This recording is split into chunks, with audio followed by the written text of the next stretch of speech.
Hi dear students, welcome back to Xylem learning. Abdulla സാറാണ്. ഇന്ന് sir വന്നിരിക്കുന്നത് ഇന്ത്യൻ നദികളെക്കുറിച്ച്, ഇന്ത്യൻ റിവേഴ്സിനെ കുറിച്ച് കുറച്ച് കാര്യങ്ങളൊക്കെ പറഞ്ഞു തരാനാണ്. ഇമ്പോർട്ടൻ്റ് ആയിട്ടുള്ള കുറച്ച് കാര്യങ്ങളാണ് പറയാൻ പോകുന്നത്. നമ്മുടെ ഇന്ത്യൻ റിവേഴ്സിനെ ഏറ്റവും പ്രധാനപ്പെട്ട നദികളെക്കുറിച്ചാണ് ഇന്നത്തെ ക്ലാസ്സിൽ പറയാൻ പോകുന്നത്. മക്കൾക്കറിയാം 5 മിനിറ്റ് കൊണ്ടാണ് നമ്മൾ ഈ ഒരു ക്ലാസ് കംപ്ലീറ്റ് ചെയ്യാൻ പോകുന്നത്. അപ്പോൾ അതിലെ പ്രധാനപ്പെട്ട നദികളെ കുറിച്ചൊക്കെ നമുക്ക് എന്ത് ചെയ്യാം, ഈ ഒരു 5 മിനിറ്റ് കൊണ്ട് പഠിച്ചെടുക്കാം. ഓക്കെ ആണ്, സെറ്റ് ആണെങ്കിൽ എല്ലാവരും ഒരു ലൈക്കൊക്കെ ഇട്ടോളി. അപ്പോൾ നമ്മൾ തുടങ്ങാണ്. നമുക്കിവിടെ പ്രധാനമായിട്ടും കാണാനുള്ളത് ഹിമാലയൻ നദികളെക്കുറിച്ചാണ്, അല്ലെങ്കിൽ ഹിമാലയൻ റിവേഴ്സാണ് നമുക്ക് ഫസ്റ്റ് നോക്കാനുള്ളത്. ഓക്കെ, ഇവിടെ നമ്മൾ പറയുന്നുണ്ട് ഇന്ത്യയിലെ എന്താ പറയുക, മിക്ക പർവ്വതനിരകളിലും അനേകം നദികളുടെ ഉത്ഭവസ്ഥാനങ്ങളാണ്, അല്ലെങ്കിൽ പല റിവേഴ്സും ഒറിജിനേറ്റ് ചെയ്യുന്നത് എവിടെ തന്നെയാണ്, പല പർവ്വത നിരകളിലാണ് നമുക്ക് കാണാൻ പറ്റും, പല മൗണ്ടെയിൻ റേഞ്ചസിലാണ് നമുക്ക് കാണാൻ പറ്റും. അതിൽ ഏറ്റവും പ്രധാനപ്പെട്ടതാണ് ഹിമാലയൻ മൗണ്ടെയിൻ റേഞ്ചസ് നിന്ന് സ്റ്റാർട്ട് ചെയ്യുന്ന റിവേഴ്സ് എന്ന് പറയുന്നത്. നമ്മുടെ ഇന്ത്യയിലെ ഏറ്റവും പ്രധാനപ്പെട്ട റിവേഴ്സിനെ കുറിച്ച് പറയുമ്പോൾ നമുക്ക് എടുത്തു പറയാൻ പറ്റുന്ന ഭാഗങ്ങളാണ് ഹിമാലയൻ മൗണ്ടെയിൻ റേഞ്ചസ് നിന്ന് സ്റ്റാർട്ട് ചെയ്യുന്ന, അല്ലെങ്കിൽ ഹിമാലയൻ എന്താ പറയുക, പർവ്വത നിരകളിൽ നിന്നും ആരംഭിക്കുന്ന നദികളെന്ന് പറയുന്നത്. അതിൽ പ്രധാനമായിട്ട് നമുക്ക് നോക്കുകയാണെങ്കിൽ ഏതൊക്കെയുണ്ട് മക്കളെ, സിന്ധു, ഗംഗ, ബ്രഹ്മപുത്ര അല്ലേ. അപ്പോൾ ഹിമാലയൻ മൗണ്ടെയിൻ റേഞ്ചസ് നിന്ന് സ്റ്റാർട്ട് ചെയ്യുന്ന റിവേഴ്സാണ് ഇതൊക്കെ. സിന്ധു ഉണ്ട്, അതുപോലെ ഇൻഡസ് ഉണ്ട്, ഗംഗയുണ്ട്, അതുപോലെ തന്നെ ബ്രഹ്മപുത്ര ഉണ്ട്. അപ്പോൾ ഈ 3 നദികളാണ് നമുക്ക് ഹിമാലയൻ മൗണ്ടെയിൻ റേഞ്ചസ് നിന്ന് സ്റ്റാർട്ട് ചെയ്യുന്ന നദികൾ എന്ന് പറയുന്നത്. നമുക്കതിനെ കോമൺ ആയിട്ട് എന്ത് വിളിക്കാം, എന്താ പറയുക, ബ്രഹ്മ, അതുപോലെ തന്നെ ഇൻഡസ്, അതുപോലെ തന്നെ ഗംഗ. അപ്പോൾ നമുക്ക് സിമ്പിളായിട്ട് എന്ത് വിളിക്കാം, ബിഗ് എന്ന് വിളിക്കാം. Okay, B for Brahmaputra, then I for Indus, അതുപോലെ തന്നെ ജി ഫോർ ഗംഗ. അപ്പോൾ ബിഗ് റിവേഴ്സ് എന്ന് വിളിക്കാം, ബിക്കോസ് ഈ ബിഗ്ഗസ്റ്റ് ആയിട്ടുള്ള ഹിമാലയൻ മൗണ്ടെയിൻ റേഞ്ചസ് എന്നൊക്കെ സ്റ്റാർട്ട് ചെയ്യുന്ന റിവേഴ്സ് അല്ലേ. അപ്പോൾ നമുക്ക് അതിന് എന്ത് വിളിക്കാം, ഷോർട്ടായിട്ട് എന്ത് വിളിക്കാം, ബിഗ് റിവേഴ്സ് എന്ന് വിളിക്കാം. എന്തിനുമല്ല, മക്കൾക്ക് പഠിച്ചു വെക്കാനാണ്, അല്ലാതെ ബിഗ് റിവേഴ്സ് എന്നാണ് ഇതിനെ വിളിക്കാറെന്നല്ല. ഇതിനെ നമുക്ക് പഠിച്ചെടുക്കാൻ വേണ്ടി ഒരു കോഡ് ഉപയോഗിക്കാം, ബിഗ് റിവേഴ്സ് എന്ന് എന്ത് ചെയ്യുക, നമ്മൾ പഠിച്ചു വെക്കുക. അപ്പോൾ ഏതൊക്കെയാണ്, ബ്രഹ്മപുത്ര ഉണ്ട്, ഇൻഡസ് ഉണ്ട്, അതുപോലെ തന്നെ ഗംഗയുണ്ട്.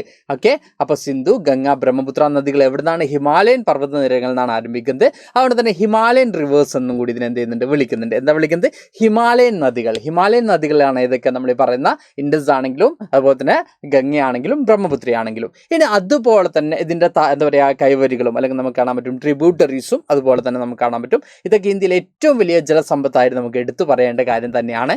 അതുപോലെ തന്നെ നമുക്ക് പ്ലാറ്റ്യൂസിൽ നിന്നും, പെനിൻസുലാർ പ്ലാറ്റ്യൂസിൽ നിന്നും, അല്ലെങ്കിൽ നമ്മുടെ ഉപദ്വീപീയ പീഠഭൂമിയിൽ നിന്നും എന്ത് ആരംഭിക്കുന്നുണ്ട്, പല റിവേഴ്സും സ്റ്റാർട്ട് ചെയ്യുന്നുണ്ട്. അപ്പോൾ ആ പീഠഭൂമിയിൽ നിന്നും, അല്ലെങ്കിൽ എന്താ പറയുക, പെനിൻസുലാർ റീജിയൻസും സ്റ്റാർട്ട് ചെയ്യുന്ന റിവേഴ്സ് ഏതൊക്കെയാണെന്ന് നമുക്ക് നോക്കാം.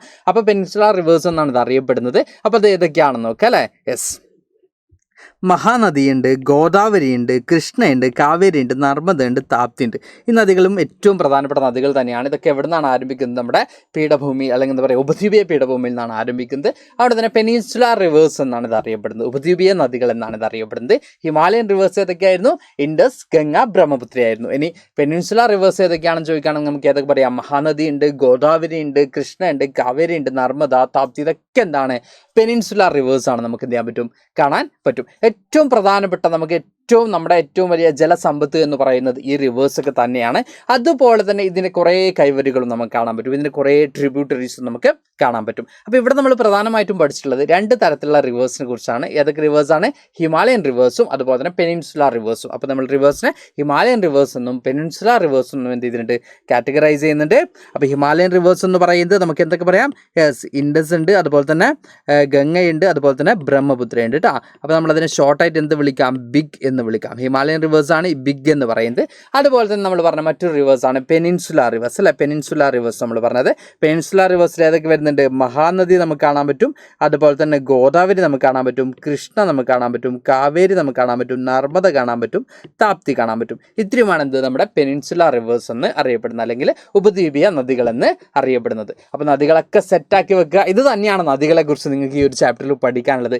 ഇത്രയും നിങ്ങൾക്ക് നദികളെ കുറിച്ച് ഈ ഒരു ചാപ്റ്ററിൽ പഠിക്കാനുള്ളൂ മക്കളെ. അപ്പോൾ അവർ ഇന്ത്യ, നമ്മുടെ ഇന്ത്യ എന്ന് പറയുന്ന ചാപ്റ്ററാണ്. ഈ ഒരു ചാപ്റ്റർ അടിപൊളിയായിട്ട് ലൈവിൽ എടുത്തു തരാൻ സാർ വരുന്നുണ്ട്. അപ്പോൾ എന്തായാലും ആ ഒരു സമയം നമുക്ക് എന്തെങ്കിലുമൊക്കെ ഡൗട്ട് ഉണ്ടെങ്കിൽ ക്ലിയർ ചെയ്ത് പോവുകയും ചെയ്യാം. അപ്പോൾ എല്ലാവർക്കും സെറ്റാണ് എന്ന് വിചാരിക്കുന്നുണ്ട്. അപ്പോൾ നദികളെക്കുറിച്ച് നമുക്ക് ഇത്ര കുറച്ച് കാര്യങ്ങൾ എന്ത് ചെയ്യാനുള്ളൂ, പഠിക്കാനുള്ളൂ. അപ്പോൾ നമ്മുടെ ഇന്ത്യയിലെ നദികളെക്കുറിച്ച് മക്കൾക്ക് സെറ്റായിട്ടുണ്ടെങ്കിൽ എന്ത് ചെയ്യുക, ഒരു ലൈക്കൊക്കെ തരാം. കമൻറ്റ് ബോക്സ് ഓപ്പൺ ആണെങ്കിലും മക്കൾ എന്ത് ചെയ്യുക, കമൻറ്റും കൂടി ചെയ്യുക. അപ്പോൾ ഇന്നത്തെ ക്ലാസ് തൽക്കാലം ഇവിടെ സാർ വൈൻഡപ്പ് ചെയ്യാണ്. Thanks to all, by.